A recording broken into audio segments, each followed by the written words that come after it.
سلام دوستان عزیز، حال شما خوبین؟ سپاسگزار خداوندم که این فرصت رو به من داده که این ویدیو رو براتون درست کنم. الان این ویدیو یه اتفاق واقعی بوده که همین الان برای من رخ داده. یادتونه چند روز پیش استوری گذاشته بودم که تو جاده بودم و میخواستم برم بندرعباس و نوبتم باطل میشد و تو دفتر سپاسگزاریم نوشته بودم با اون دستخط زیبا که نوبت من باطل نشه تا من شب برسم بندر و بار بزنم. یادتون هست؟ همین اتفاق دوباره امروز و دیشب برای من اتفاق افتاده. من باید قانونا رو روال چند روز گذشته امروز صبح میرسیدم بندر و ساعت 8 صبح بارگیری کنم. منتها من دیروزی که زرند بودم خیلی طول کشید تا بارگیری کنم و دیر از اونجا اومدم بیرون. اومدم همون جای اون شبی گرفتم خوابیدم و صبح دوباره تو دفتر نوشتم که آقا نوبت من باطل نشود و تا من شب بارگیری کنم، بار اصفهان بزنم. الله اکبر براتون بگم. آقا ما اینو نوشتیم و راه افتادیم و صبح ساعت 8 دیدم که نزدیک 200 تا تریلی بار اعلام شده و نوبت منم 450 بود و قاعدتا من دیگه صبح به بار نمیرسیدم و نوبت منم باطل میشد. اومدم و چیکار کردم؟ زنگ زدم به یکی از همشهریامون که بندرعباس بوده، زنگش زدم که چیکار کنه اگه اونجا هست حواله منو بگیره. اوکی؟ که خدا رو شکر اونجا نبود و گفت منم اونجا نیستم و هیچی گذشت. آقا من تلفن که قطع کردم ببینی چه اتفاق افتاد. الله اکبر. خدا بهم گفت تو مگه به من نسپرده بودی؟ چرا به یکی دیگه زنگ زدی؟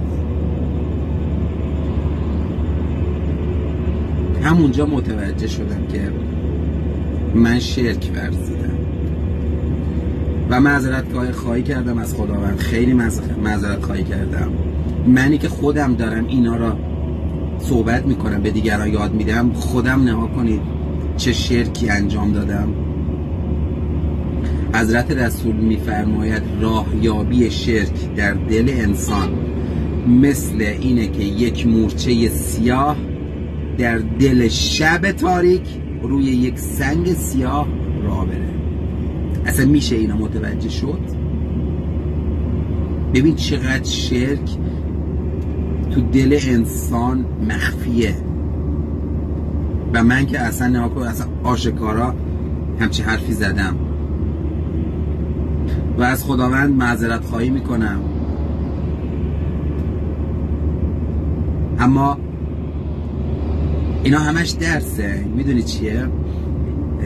همین امروز با خودم میگفتم امروز چه پستی درست کنم و این مسئله نها کنید و این اتفاقی افتاد هم باعث شد خداوند یه درسی به من داد که مشرک نباشم. وقتی سپردم به خداوند دیگه رها کنم. آقا من کارو دادم دست خداوند، دیگه چیکار داری به یکی دیگه زنگ بزنی و رهاش کنم. و یکی این که آقا خدا میگه آقا تو قدم در راه نه و هیچ مپرس.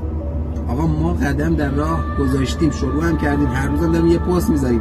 امروز هم گفتم خدای من چه پستی بذارم. خب نها کنید قشنگ یه اتفاقی افتاد که هم از شرک خودم آگاه بشم و همین که همینا بیام یه پست بذارم که شما متوجه بشید. و اصلا هم اشکال نداره دوستان، هر جا آدم اشتباه کرد و بگه خدای من اشتباه کردم،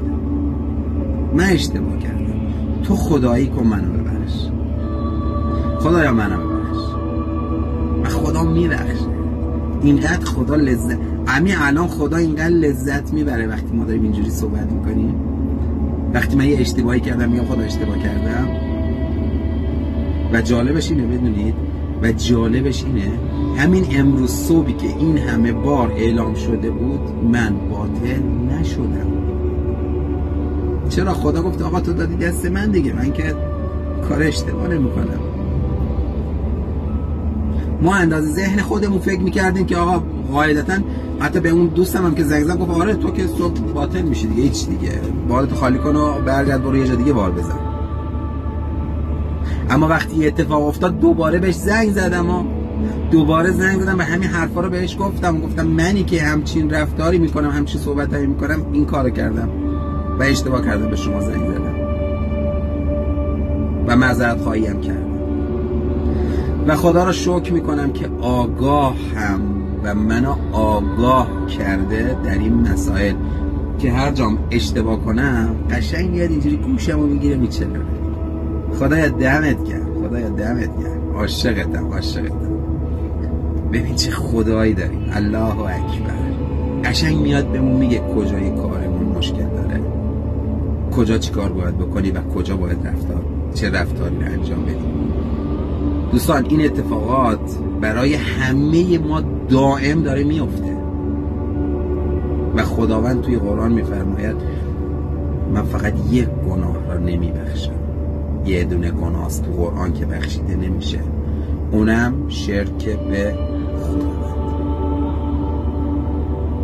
مگه هر روز تو نماز نمیگیم ایاک نعبد و ایاک نستعین، فقط تو را میپرستیم و فقط از تو یاری میجوییم.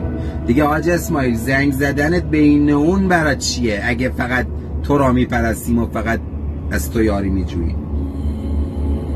دوست عزیزم اگر ما این آیه را داریم تو نماز میخونیم داریم حرف میزنیم دیگه، آقا من فقط تو را میپرستم و فقط از تو یاری میجویم، پس چرا میریم دنبال یکی دیگه؟ چرا میخوایم یاریمون از یکی دیگه بجوییم؟ الله اکبر. خدایا معذرت میخوام و اینم پست کردم که همه ببینن